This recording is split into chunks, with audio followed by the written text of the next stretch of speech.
good relationship, but that'll be a big one. We canceled the meeting with President Putin. It didn't feel right to me. It didn't feel like we were going to get to the place we have to get, so I canceled it. But we'll do it in the future. But next week we'll be with many of you in those locations that I told you. Then it's back to Washington. So thank you very much, everybody. Yeah, please. Mr. President, can you tell us a little bit about why you're elevating sanctions against Russia right now? I just felt it was time. We've waited a long time. I thought that we'd go long before the Middle East. And Mark, as you know, we did the Middle East plus 7. So we did 7 different wars from Pakistan and India to so many. Azerbaijan, Armenia. Which they said was impossible to do. All these wars I did, and the one that we have left, we have one left. It'll be 9. We have one left, and I think we'll get that done too. I think we're on our way to getting it done. We have to. Mr. President, please.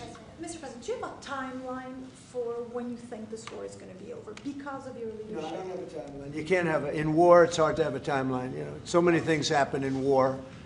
Go ahead. What about Tomahawk missiles? Putin is definitely Well, the problem with the Tomahawk that a lot of people don't know, it'll take a minimum of 6 months, usually a year, to learn how to use them. They're highly complex. So the only way a Tomahawk is going to be shot is if we shot it, and we're not going to do that. But there is a tremendous learning curve with the Tomahawk. It's a very powerful weapon, very accurate weapon, and maybe that's what makes it so complex. But it will take a year. It takes a year of intense training to learn how to use it. And we know how to use it, and we're not going to be teaching other people. It's too far out into the future. Yes, Mr. President, I saw, Mr. President, that you said as recently as yesterday that you still believe that Putin wants to end the war. Yeah, then today I do. You took this step to ratchet the sanctions and put more Yeah. pressure on him. What else are you going to do to encourage him to get there, or can you explain why you do believe that he wants peace? Yeah, it's a good question. Today is a very big day in terms of what we're doing. Look, these are tremendous sanctions. These are very big. Those are against their 2 big oil companies, and we hope that they won't be on for long. We hope that the war will be settled. We just answered having to do with the various forms of missiles and everything else that we're looking at, but we don't think that's going to be necessary. We would like to see them just take the line that has been formed over quite a long period of time and go and let's go home. Last week they had almost 8,000 soldiers killed. Many Russians were killed last week. Many Ukrainians were killed last week. We think it's ridiculous, and would like to have it end. Why do you think he wants peace, though? Why do you still believe that? I think they want peace. I think they both want peace at this point. It's been, it's almost 4 years. You're going into 4 years. And if I were president, it never would have started. But yeah, it's time. Mr. President, on the shutdown, do you plan to meet with Democrats before you head to Asia? And if not, why not meet with the Democrats? Well, I think it's a shame that it's shut down because we have the greatest economy, as you were saying before. We have the greatest economy in the world right now, by far, the United States. We have almost 18, now it was 17, now it's $18 trillion being poured into our country, and it's no time for shutdowns. I don't think it's affecting what we're doing, but it's too bad for a lot of people. We have a lot of good people that aren't working right now that should be, and it's because the Democrats want to try and renegotiate a deal that they had negotiated. They want $1.5 trillion given to illegal immigrants who came into the country, and it's going to hurt the health care of citizens of our country that have been paying into it, that have been working hard for it, that really deserve it. So we're never going to do that. It's not going to happen. And I will tell you, there are a lot of good Democrats that really want to make a deal. And I think all we need is 5 Democrats because we have great support on the Republican side. So I think we need 5 Democrats, and there are a lot of them that want to make a deal. So I think at some point, common sense will prevail. Yeah, go ahead. You can finish up.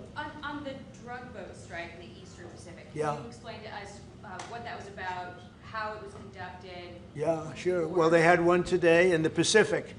And the way I look at it every time I look, because it is violent, and it's amazing that the weaponry, that everyone, they have these boats that go 45, 50 miles an hour in the water.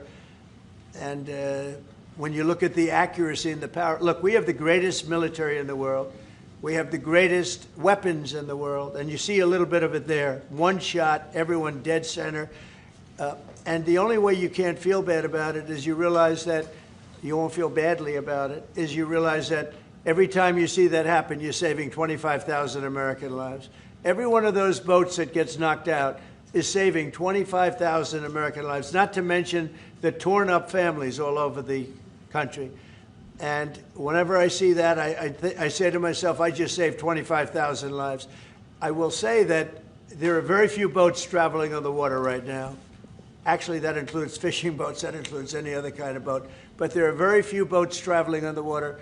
So now they'll come in by land to a lesser extent, and they will be hit on land also.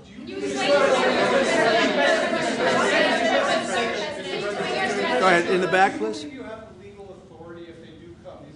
Yes, we do. We have legal authority, right? We're allowed to do that. And if we do by land, we may go back to Congress. But we have, this is a national security problem. They killed 300,000 people last year, these drugs coming in. They killed 300,000 Americans last year, and that gives you legal authority. We have a national security, really, I will say this. When you look at the people we're dealing with, and we know them, we know the people coming in, we know the boats, we know everything else. We're allowed to do it. It's in international waters. If we don't do it, we're going to lose hundreds of thousands of people. Now, they'll be coming in by land a little bit more because they're not coming in by boat anymore. There are no boats in the water. There are no more boats. We know the boat almost immediately.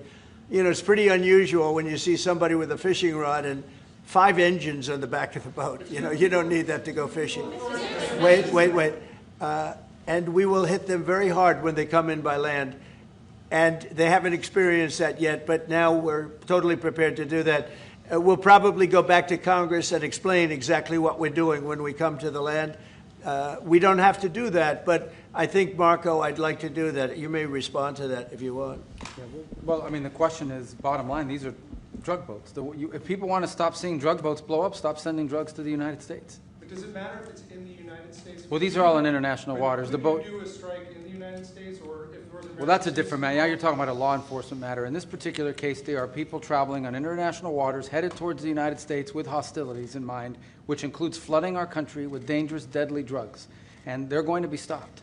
And that's what's happening. And in the case last week, you saw there was a submarine. It was a submarine. It was a submersible. That's a drug boat all the way through. We know what these boats are. The president just said it. We track them from the very beginning. We know who's on them, who they are, where they're coming from, what they have on them. You know, if you're running drug boats, you're in grave danger. And drug usage is way down, and drug usage coming from the sea, they call it ocean drugs, a little term that they use, the ocean drugs, is very close to non-existent right now. I wouldn't want to be in one of those boats heading away. You know, they're driving happily to destroy the lives of people, and they end up, that's the end of them. So the ocean drugs and the sea drugs, drugs by sea they call it also, that's almost down to nothing, as you can imagine. So they continue to come in by land at a little bit less because they see something is going to happen. They don't like it. They see something, and they're right. Something very serious is going to happen. The equivalent of what's happening by sea. And we're going to Congress just to tell them what we're doing, just to keep them informed. But we have to do it for national security. We have to do it to save lives. Secretary Bessent said that Vladimir Putin had not been honest and forthright in his talks with you. Just wondering if you could tell us a little bit more about your feelings about that. And also, if I may, to Rutte, just your thoughts on whether Ukraine should get Tomahawks. Thank you. Well, I think that in terms of honesty, the only thing I can say is every time I speak with Vladimir, I have good conversations, and then they don't go anywhere. They just don't go anywhere. So in that sense, but no, look, he's fighting a war. He's in a war. That's two very competent sides, and that's the way war is. You never know with war, but I would say that it's time to make a deal. A lot of people are dying. You know, they're not Americans, but they're people. Their souls, and they're dying by the thousands, worst since World War II, and we really should stop it. And to your other question, yes. Yeah, please. Sorry, to your other question, this has been consistent from this president when we first met again, after your re-election in Mar-a-Lago in November. You said we have to stop the killing.